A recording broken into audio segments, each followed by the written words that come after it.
Hello. Oh goodness. Welcome to 2025, huh?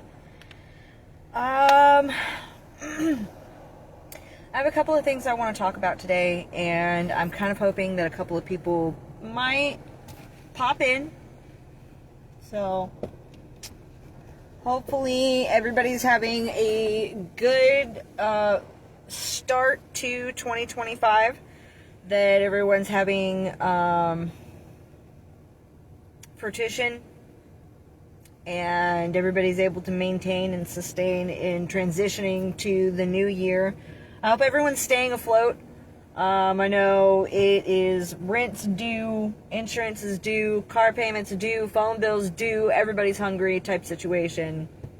I've been grooming Melody's Miracles pet grooming for about 6-7 years now, and in my time I have noticed that during this season, right after the holidays, is when everyone has to recover from the holidays, and I hope everybody can recover swiftly. I'm excited. Hello. Who is it?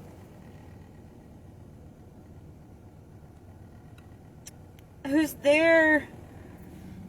Say something in the comments so I can see you. For some reason my phone's not letting me view the viewers.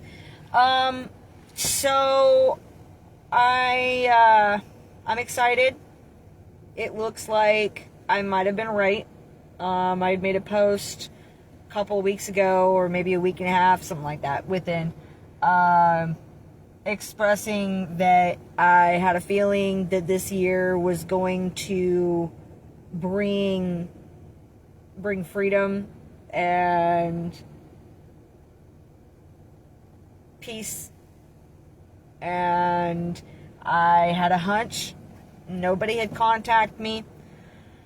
Something in my gut just told me to go online and look to see if the W was still next to his name. And upon checking, the W changed to a J. And I realized that it finally happened. That I can finally speak again for myself publicly. That me and my daughter are safe. That we don't have to worry about things.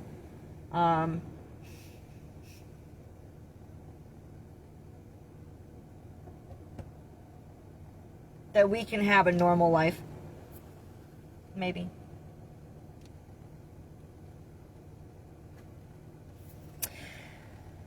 Hi! How's it going? It's been, oh gosh, the first time that I received abuse from her father was back in 2021. Well, the first time I could report it, an actual report, was right after she was born, and I was told from the get-go not to talk, not to say anything. Hi, Kelly. Thank you for joining.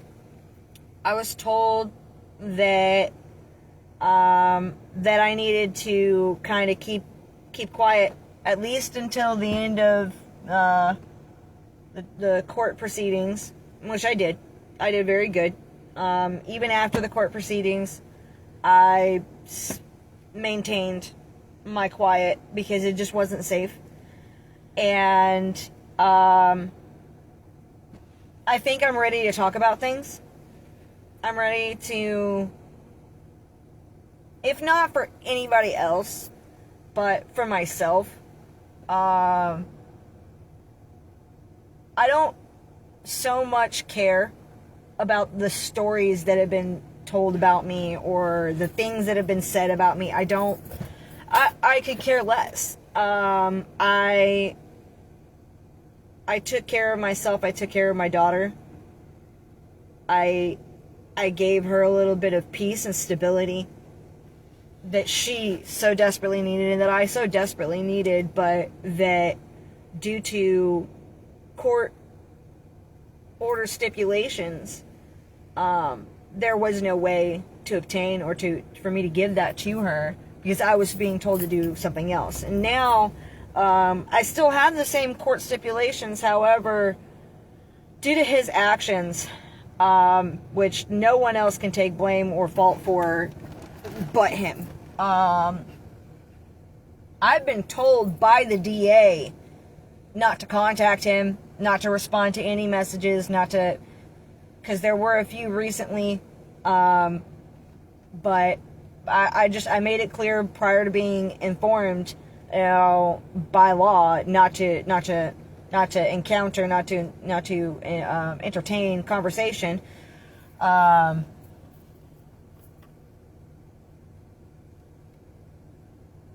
I told him that if I knew where his location was, where his current live location was, that I would be reporting it. That was about the last contact that I actually had from him. It is too hot to be wintertime.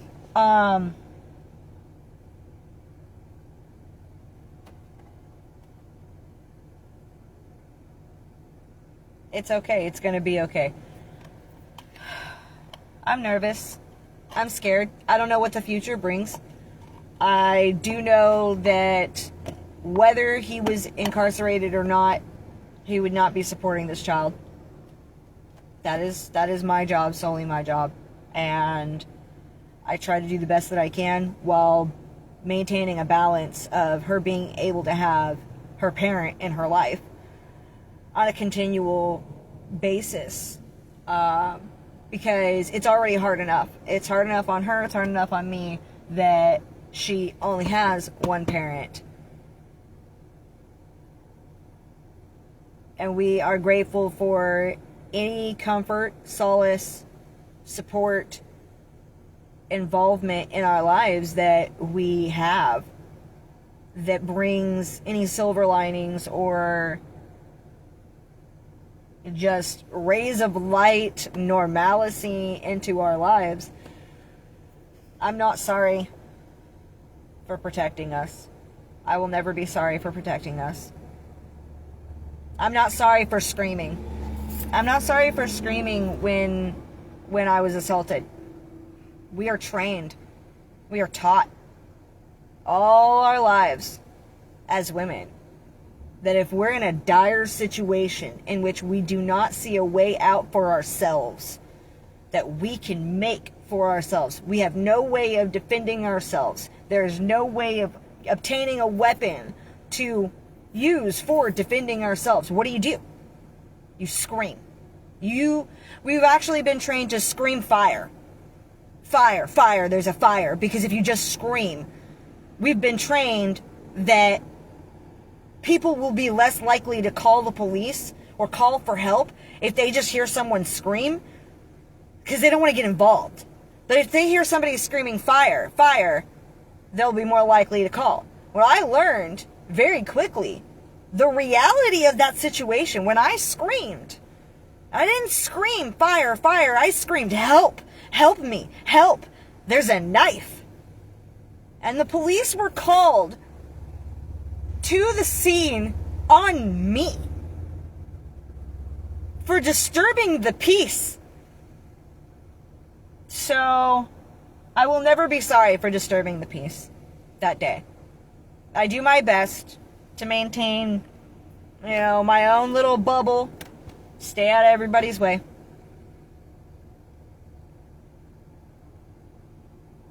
Screaming help and disturbing the peace may be the only reason that I can still stand here, sit here today, and take care of my daughter.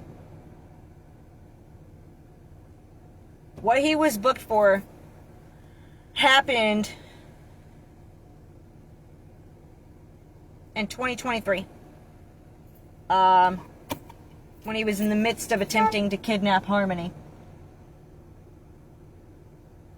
and the person that bought him the hotel room actually was right in front of me, and I didn't know them. I'd never met them before, but they said they knew where my daughter was, to which was being taken away from me to an unknown location by Michael. Said he had the key and said he knew how to get there and was wanting me to go back and get my child because that's not why he paid for the hotel room. So I did. I went to the room that was undisclosed to me prior, and cops were called because I saw him sitting at the bottom of the steps outside the room with my daughter locked inside the hotel room. He was on the phone with me. I jumped over his arm, not touching him. I did not have any interest on having any encounter with him. Did not want anything to do with him. I wanted to get up to my daughter and the room that she was in and obtain my daughter and safely get her home. There's no reason that this encounter should have ever happened. It was supposed to be, he was supposed to be just seeing her for a few minutes, and we all agreed on it. But when Harmony didn't react the way that he wanted her to react to him, that she was scared of him, he got mad and initially terminated visitation before coming back out and kidnapping Harmony. So I got up to the hotel room, and the friend of his, I guess, at the time, followed me up and had 2 cards in his hand. One was a debit card and the other one was the room key. And Michael thought that he was being slick and smacked the room key, or thought that he was smacking the room key out of the guy's hands, and ended up just smacking the debit card out of his hand. So he went and turned around and went to go downstairs to go obtain his debit card out of the parking lot. He threw it off the balcony. Like, he smacked out of his hands off the balcony. So as he was turning the corner to go down the stairs, as soon as, like, Michael watched him, I am standing at the door, turned away from Michael entirely, not trying to have any more encounters, not trying to instigate anything. I'm in position, ready to do what I need to do. And, mind you, he's no rights, absolutely no grounds, no rights to be locking my child in this room in the first place. As soon as he saw his friend or whatever go down the stairs, like just disappear behind the wall of the hotel corner, Michael reached around and picked me up from behind, reached around his arms around my waist, or like right above my waist, something like that. Picked me up, like I folded in half. Picked me up, and as soon as my feet left the ground, I started screaming. I didn't know what else to do. I was completely powerless to do anything. I was scared of kicking. I mean, I kicked a little bit, but like the way that he was holding me, my feet were kind of out. Next thing that I knew, he's like, I'm over here. He picked me up and he swung me around and let go. There we go. It's back. But he swung me around and he just let go. Okay? And so, centrifugal force, pivotal force, whatever, I flung. He yeeted me. And mind you, there's a steel, like a twisted steel bar rail to try to like protect people from falling off the second floor of the hotel. Okay. Hi, sorry. I'm trying to make sure the connection doesn't interrupt everything that I was saying. But, so the steel rail guard was probably, I mean, God, not even this far from my face, just swinging full force by it. And I landed. Let me see if my signal will last long enough. I landed like this and on my knees. Okay? Kind of skid a little bit. I didn't have much as far as blood and stuff like that goes, but I was bruised up. I've got the pictures still. And he wanted to claim that if I had bruising, that I put it there after the fact. And I'm like, dog, the bruising that I had from this encounter, no, I would never want anyone to do that to themselves. I would never have wanted to do it to myself. I would never have done it to myself. There is absolutely no way I was replicating the bang that I had, the bruise that the bang caused on my hip, because I hit that metal guardrail. It may not have been my face. Thank God it was not my face, considering he'd already broken it prior to, in a year or so incident. So I hit my hip, though, full force on that guardrail, and all the other bruising on my body had already healed by the time that bruise on my hip came to the forefront, was able to make it to the surface. And it was just black, blue, purple. It was, I could barely move. It hurt so bad. For like a week and a half, I had to recover because I picked up my child from what was supposed to be, a 30-minute visitation with this man. Okay. Her father. But I just wish he would have made better choices. So, I'm thinking it's enough about that. And probably too much. It's been years and years, and I'm excited for a couple of things that are happening this year. I'm excited for the things that me and my daughter are going to be able to see, and I think I'm going to make a whole nother video. I'm probably going to go ahead and cut this reel and just make another video and go ahead and start talking about some other things. Mind you, I'm waiting to get orders. I'm waiting to see what this city brings before I move on to the next one. I'm looking to expand my horizons. I'm looking to expand what I think is potential possibilities, or what other people might think are potential possibilities for me.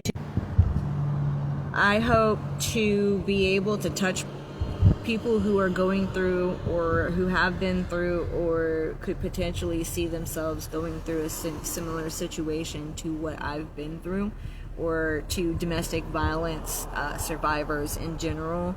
I'd like to be able to reach an audience that needs consolation, that needs to not feel alone,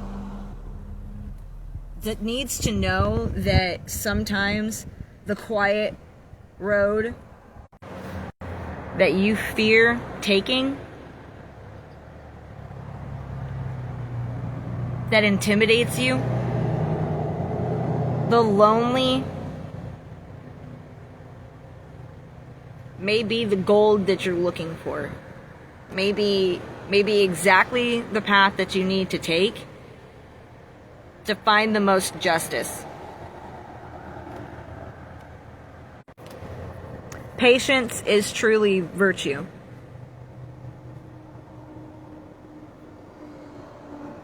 Document everything. Even if you feel like you're being judged for how much you document, for how many reports you file, if you feel like authority figures may look down upon you for going to the extreme, even if you don't have to end up using every documented report or violation, and you think it might be unnecessary, if it comes back,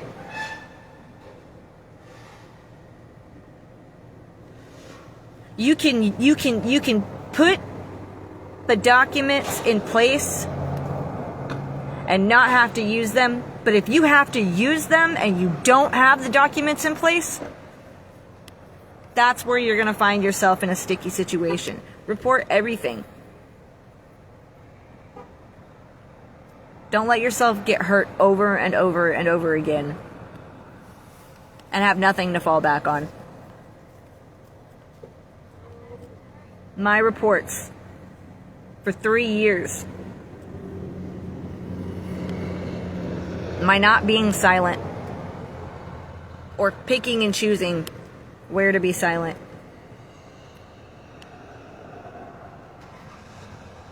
And sometimes tasting blood, holding my tongue, knowing that standing up for myself wouldn't get me anywhere anyway. It didn't matter. Don't give up. Another tip, domestic abuse survivors, DA survivors. Don't give up when you call 911 or whatever your local, service number may be.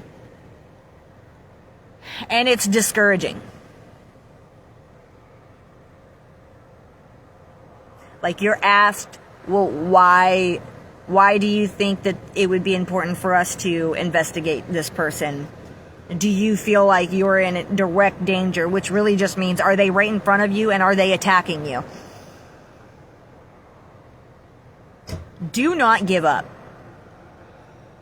However you need to file your reports, however you need to let someone know what is going on.